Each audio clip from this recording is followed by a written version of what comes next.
Chapter है refraction of light.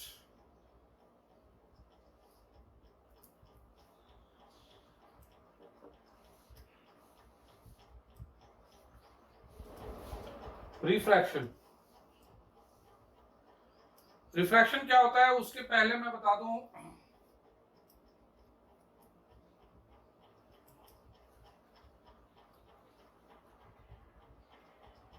Optical media.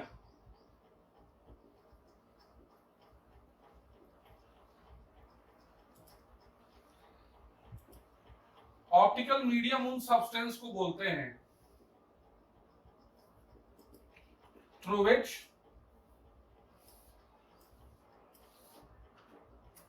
light can pass easily।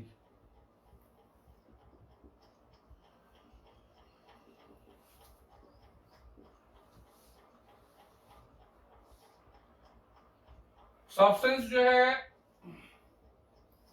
वो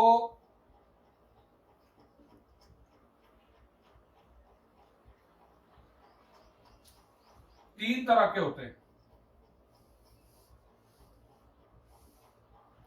on the basis of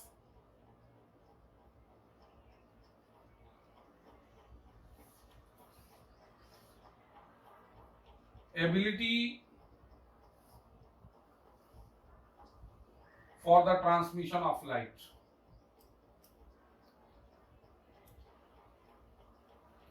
light के transmission के basis पे substance तीन तरह के होते हैं। एक होते हैं ट्रांसपेरेंट, दूसरे होते हैं ट्रांसल्यूसेंट, और तीसरे होते हैं OPEC.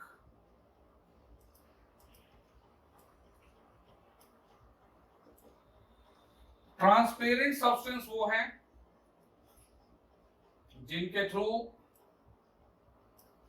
Light can pass easily, जिनमें लाइट आराम से पास हो सकती है, जैसे वाटर,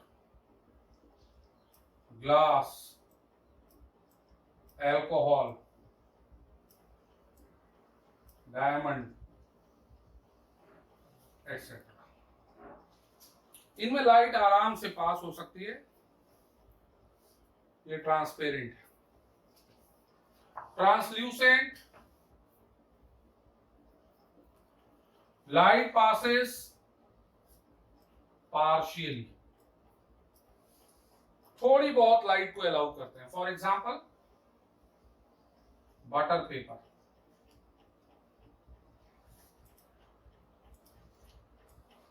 विंडो पैन में जो यूज होने वाला ग्लास है वो ट्रांसल्यूसेंट होता है, उसके थ्रू लाइट पार्शियली पास होती है। और ओपेक सब्सटेंस वो है जिसके थ्रू लाइट का पास होना पॉसिबल नहीं है। बिल्कुल बिलो टू बिलो लेवल से मैं स्टार्ट करता हूं पढ़ाने, ताकि आपको कोई दिक्कत नहीं हो समझने में।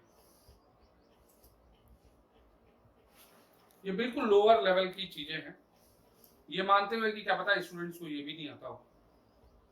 आप रेगुलर पढ़ोगे कहीं कोई प्रॉब्लम नहीं आएगी, 1% प्रॉब्लम नहीं आएगी। Devote me only 20 minutes, 20 minute भी रेगुलर बेसिस पे डिवोट कर दिया,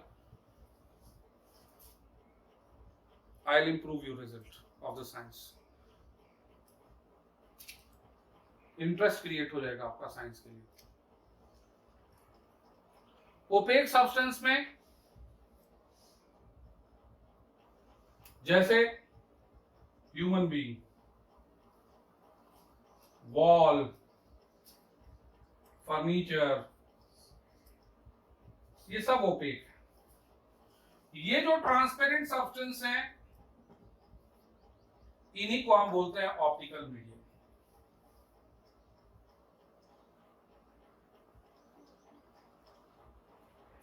These substances act like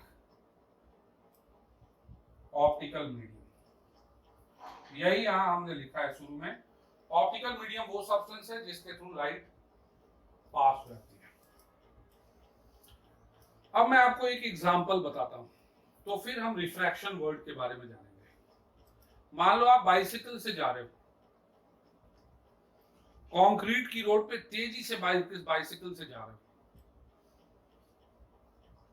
at a place concrete की रोड तो खत्म हो गई और तुरंत एक हेवी सैंड का सरफेस जो है वो स्टार्ट हो गया, सैंडी रोड स्टार्ट हो गया।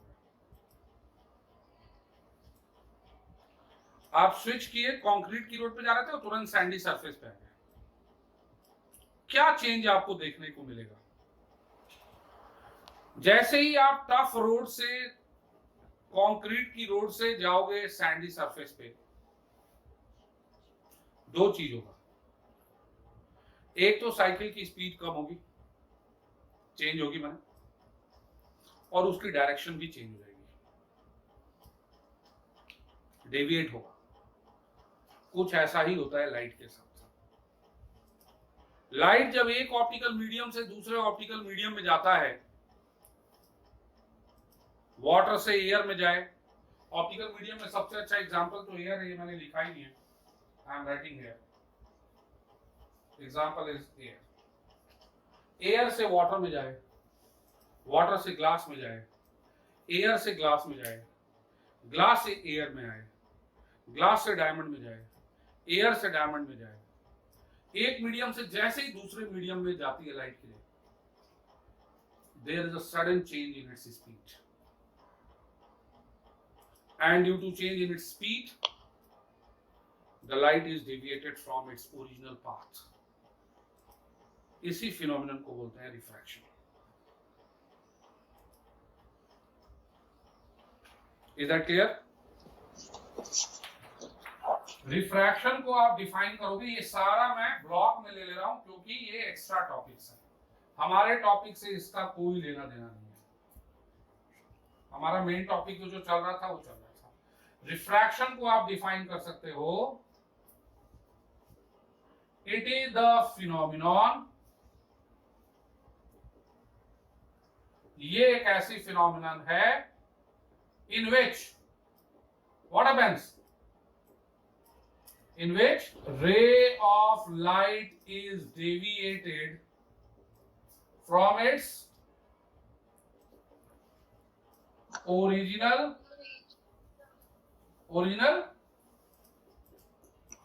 path when it goes from one optical medium to another.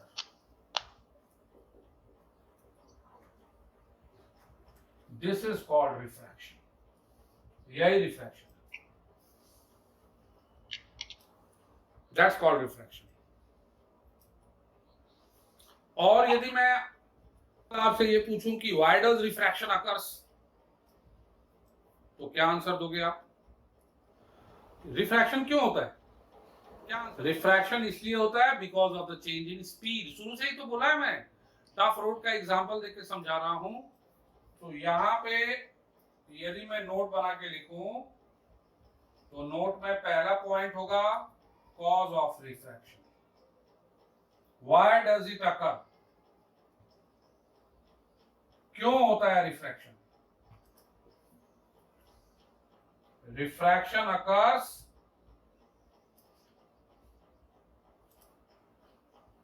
Due to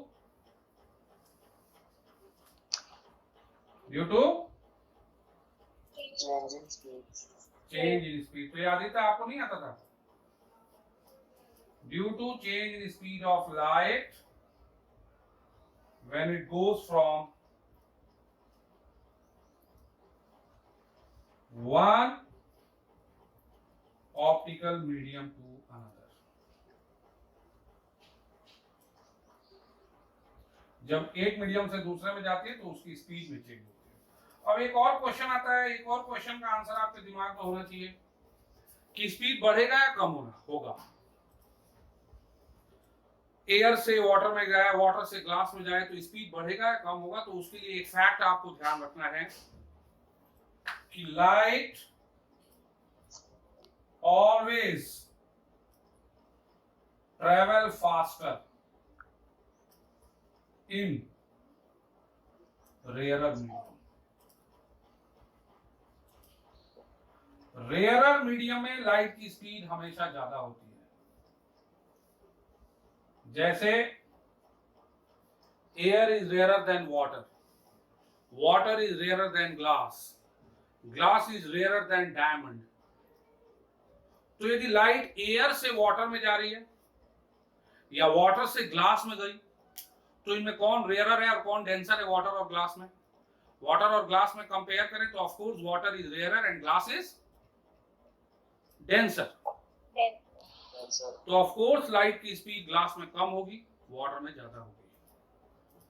air से वाटर में जा रहा है तो एयर रेयरर है, वाटर डेंसर है, माने एयर में स्पीड ज्यादा होगी, वाटर में कम होगी।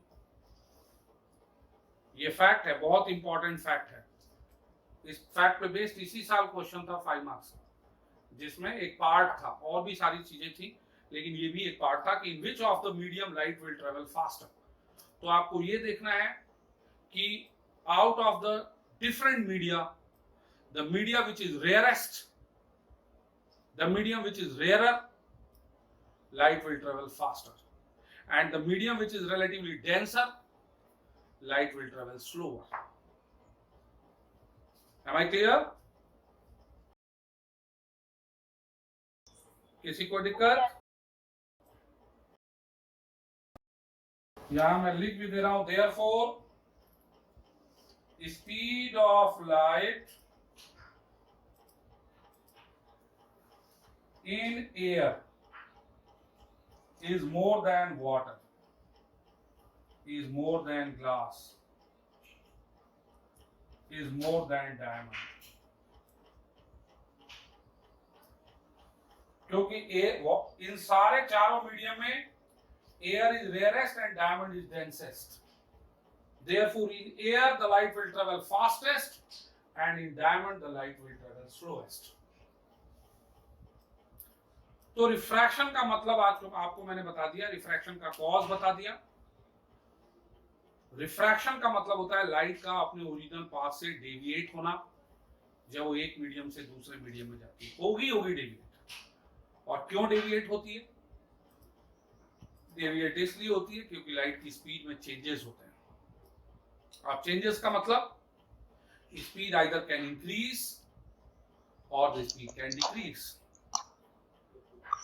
Speed increases when it goes to a rarer medium. Speed decreases when it goes to a denser medium. Due to change in this speed only, the light is deviated from its path, and the phenomenon is called refraction. Is that clear?